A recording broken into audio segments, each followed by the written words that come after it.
आज हम BA third year का जो पश्चिमी संसार का इतिहास बुक आपके सिलेबस में है, उसके एक टॉपिक धर्म सुधार आंदोलन के प्रणेता यानी रिलीजियस रिफॉर्मर के बारे में पढ़ेंगे। तो रिलीजियस रिफॉर्मर ने धर्म सुधार में महत्वपूर्ण भूमिका निभाई थी।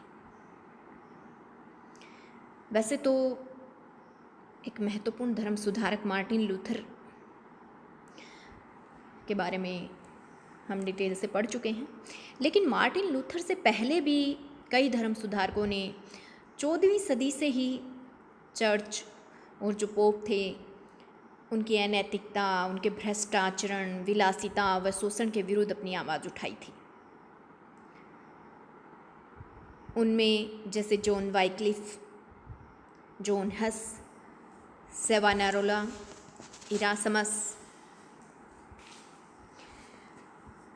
जॉन वाइक्लिफ के बारे में सबसे पहले हम बात करते हैं। इनका समय 1320 ईस्वी से 1384 ईस्वी तक था। जॉन वाइक्लिफ इंग्लैंड देश के थे। यहाँ के ऑक्सफोर्ड विश्वविद्यालय में ये प्रोफेसर बने। इन्होंने कैथोलिक धर्म और चर्च की बहुत सारी जो गलत परंपराएं थी, जो गतिविधियाँ वहाँ पे गलत हो रही थी, उसकी तरफ आम जनता का ध्यान आकृष्ट किया। इसके अलावा जॉन वाइक्लिफ ने घोषणा की थी कि पोप पृथ्वी पर ईश्वर का प्रतिनिधि नहीं है और जनता को ईसाई धर्म के वास्तविक सिद्धांतों के अनुरूप कार्य करना चाहिए तथा चर्च के पास जो बहुत सारी संपदा पड़ी है उस पर राज्य को अधिकार कर लेना चाहिए। यानी इन्होंने पोप की भूमिका महत्वपूर्ण नहीं मानी और कहा कि जो बाइबल के सिद्धांत हैं उनके अनुसार ही काम करना चाहिए। पोप की, पादरियों की कोई आवश्यकता नहीं है। चर्चों की जो संपत्ति है उसे राज्य को ले लेना चाहिए। इन्हें the morning star of reformation भी कहते हैं। इन्होंने बाइबल का अंग्रेजी भाषा में अनुवाद किया था। फिर हम बात करते हैं जॉन हस के बारे में। जॉन हस ये बोहेमिया के निवासी थे। प्राग विश्वविद्यालय में प्रोफेसर बने।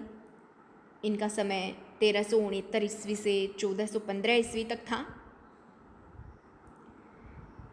इन्होंने कहा था कि एक सामान्य ईसाई को जो पवित्र पुस्तक बाइबल है उसके अध्ययन से ही मुक्ति मिल सकती है और इसके लिए उन्हें चर्च की कोई ज़रूरत नहीं है। यानी बाइबल का अध्ययन करेगा अगर ईसाई तो उसे मुक्ति मिल जाएगी।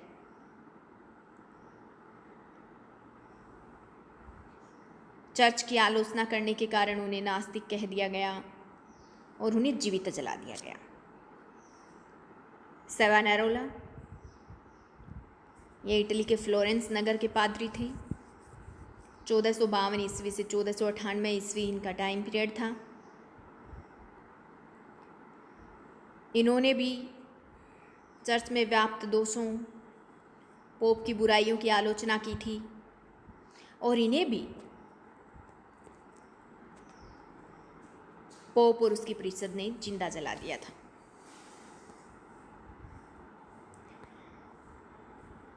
फिर नेक्स्ट हम बात करते हैं इरासमस के बारे में। 1466 ईस्वी से 1536 ईस्वी तक इनका टाइम रहा। इरासमस हॉलैंड के थे।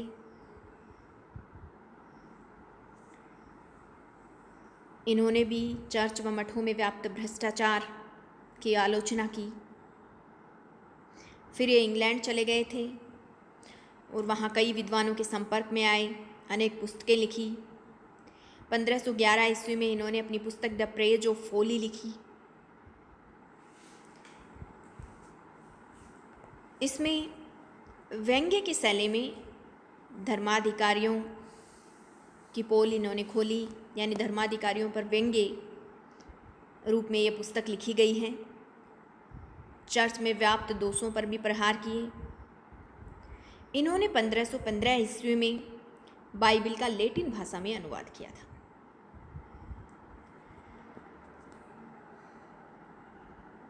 फिर हम बात करते हैं मार्टिन लूथर के बारे में संक्षेप में। मार्टिन लूथर जो धर्म सुधारक थे, 1483 ईस्वी से 1546 ईस्वी तक रहे।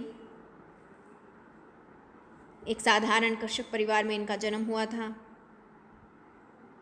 1508 ईस्वी में विटेनबर्ग विश्वविद्यालय में ये प्रोफेसर बने। इन्होंने ईसाई धर्म के सिद्धांतों का गहन अध्ययन करके ये निष्कर्ष निकाला कि मोक्ष की प्राप्ति के लिए ईश्वर के प्रति श्रद्धा आवश्यक है, और अगर आपने कोई बुरा कर्म किया है तो उसके लिए प्रायश्चित आवश्यक है। इन्होंने कैथोलिक धर्म में प्रचलित 7 संस्कारों का भी खंडन किया और केवल 3 ही सिद्धांतों का समर्थन किया। इसके अलावा ज्विंगली जो 1484 ईस्वी से 1531 ईस्वी तक रहे, इन्होंने भी स्विट्जरलैंड के थे ज्विंगली। इन्होंने भी कैथोलिक चर्च के पाखंडों का विरोध किया था और कहा था कि मनुष्य का एकमात्र निर्देशक जो पवित्र पुस्तक बाइबिल है वो ही है। इन्होंने ईसाइयों के लिए सरल प्रार्थना की परंपरा का सूत्रपात किया था। 1525 ईस्वी में इन्होंने रोम से अलग होकर एक रिफॉर्म्ड चर्च की स्थापना भी की थी। बाद में ये स्विट्जरलैंड के गृह युद्ध में लड़ते हुए मारे गए थे। कोलविन के बारे में बात करें तो इन्होंने 1509 से लेकर 1564 ईस्वी तक इनका समय रहा। इन्होंने ईसाई धर्म के आधारभूत सिद्धांत नामक अपनी पुस्तक लिखी थी। बहुत लोकप्रिय भी थी ये प्रोटेस्टेंट वादियों में। इन्होंने पूर्व नियति का सिद्धांत दिया था, जिसके अनुसार ईश्वर के द्वारा यह पूर्व निर्धारित है कि किस मनुष्य को मुक्ति मिलेगी, किसको नहीं। इन्होंने व्यापार और लाभार्जन की इच्छा को भी उचित कहा था, जिससे इन्हें औद्योगिक वर्ग का समर्थन मिला था। धीरे धीरे प्रोटेस्टेंट लोगों में ये बहुत लोकप्रिय हो गए थे और कोलविन को प्रोटेस्टेंट पोप कहा जाने लगा था। इस तरह से ये हमने प्रारंभिक धर्म सुधारकों के बारे में पढ़ा। धन्यवाद।